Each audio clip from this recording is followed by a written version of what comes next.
In time we will, not now. We're just in the beginning of the agriculture project. It's a very long process, and it's very difficult to get the right agriculture system here in the jungle. We live in a jungle and you see it's all green, it's all like beautiful. There's no reason why not to do agriculture. From one hand, it's like it looks like the perfect condition, but on the other hand, there's a reason why they never did any agriculture. We live in a coffee farm. It's all coffee around us. But beside coffee, you can't grow anything else. This is why our work is so difficult in agriculture. And this is why it's very difficult to bring, to see the good results. Now in the process, you see our garden, our platform, our experimental platform, where we try different systems and to see what works best in the area. After getting the good results in the center, we multiply it to the communities. So yeah, it's very difficult. It's very difficult to have agriculture, but I hope you all like coffee because we live in a coffee farm. You heard about Plomeidago coffee, I guess, no? But you didn't say why you came here. Why did I came here? Yes. They sent him. Because you went to India. You were going to India. I went to India. I you never went? came here. I went to India. After a year there, they sent him. They offered him to come here. See. And now they offer me to go to South Which Africa. country? Which country do you like more, India or Mexico? It's different, no? It's different. You were very diplomatic, Sharon. I love Sharon, India. no le soples la respuesta. I love the Far East and I love India. I went 3 times to India, and I never thought about Central America and Mexico. I love Mexico very much. I had no idea how I love in Mexico. I love Mexico very, very much. It's a beautiful country. And I saw only as much as I could, but it's more part of it. It's a beautiful, amazing country. Yeah. And I wish I knew Spanish. Sorry. Is there communities that speak other language? It's very interesting because we are working in Plomeidago municipality. They have 3,000 people spreading in like 50 communities. And when we went to the municipality, to the authorities asking, okay, can we have the list or the map so we know where to go and who we need to work with? They gave us this map with many names. And we asked them, this is all the communities? They say, no, this is communities and ranchas and fincas. And so we said, okay, which are which? And they don't know. Nobody really knows where are the people, how many of them, what are the conditions. They're spread in the jungle. Sometimes you see a house here, sometimes you see 5 houses there. Sometimes you heard about this old guy living an hour away, and sometimes you know about these communities 2 hours away that you need to walk, and they tell you about another family another hour away. It's like they're all spread in the jungle. Wow. So That's the problem in Mexico, I think. See, So what do? You go and you contact them? see, we go, we read them. See, we walk. Everyone. So you contact them and then? We contact them. The first, sorry, Susie, for your question. Most of them speak Spanish, not all of them. We have some Zapotec, some. Wow. And how do you communicate if you don't speak Spanish or you don't speak Zapotec? It's difficult, but with the help of people around.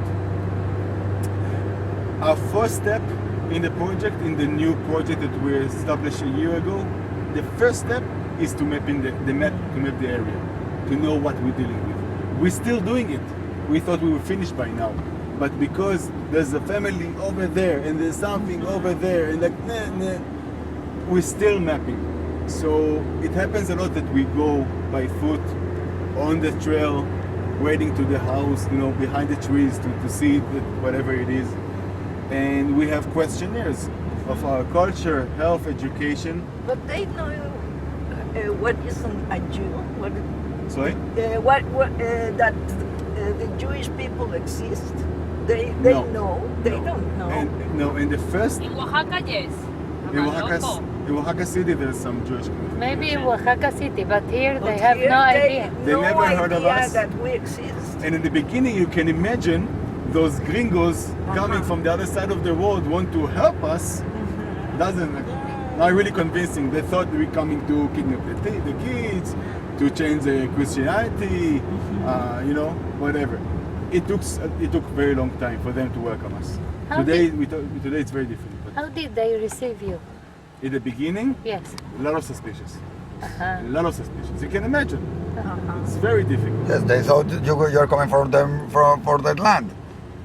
Yeah, for the land, for the kids, for the, to change the Christianity, they're like taking over in a way. They were very suspicious. But in time, we maintain our walk. Look at it, Juana. We maintain our walk.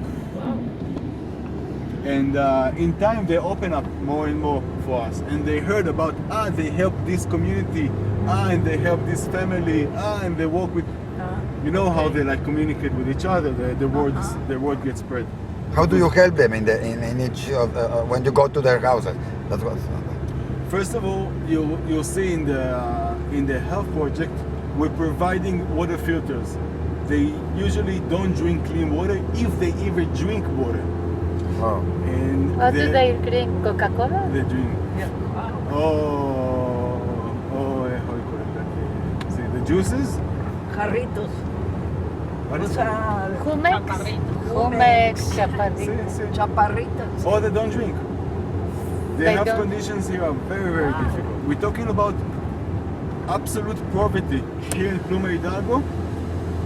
Absolute poverty. It's a concept by the International World Bank saying if people live under $1 a day, this is absolute poverty.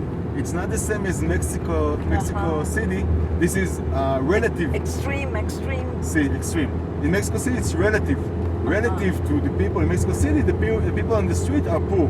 But if maybe they're not in extreme poverty, here it's extreme poverty. No clean water, no hygiene condition. Sometimes don't eat for days. Many death at birth, many complications.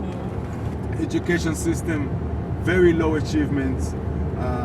Can get out of the circle of working in the coffee farms. No possibilities, no Opportunities. opportunity. Thank you. No real opportunities in life. They're all in the same spiral. Can't get out. So you see in health how we help them. Yes. In health, you see we provide water filters so they can drink drinkable water. We do deworming campaigns. They all have, the worms in the stomach, like all Mexico. Yes. This is the box of the medicines in the back. You'll see. We're providing medicines. We give them consultations, health consultations. They have no doctor here, so the center's doctor going around. We're enabling a local persona in each community that in time, we're talking about looking at the future, looking at the sustainable solution, in time will take our place and support the health condition in the area. But what we do mainly today is educate them to better hygiene, better family planning, sex, STDs,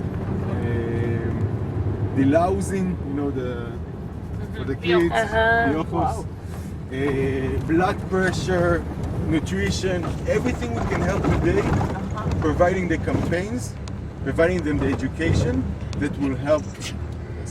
Salud. Gracias. That will help and increase the quality of life in their health area. In education, you'll see we teach in one of the communities, and while we teach, we're writing the materials that we're going to leave behind us. So from one hand, we're teaching a community, but on the other hand, we're making the materials while teaching them. We're using them to write the materials to see what's working and what not. We teach them English, we teach them computers, we're providing computers. Where do you get your computers from?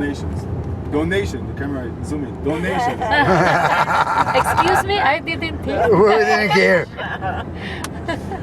And we're building a leadership movement.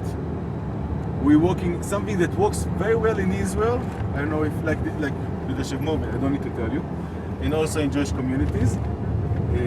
but here they have no idea what it is. So we're empowering the youth, the teenagers, building a system, an auto system that will build the young leaders in the communities, and there in time will take our place in the education as well.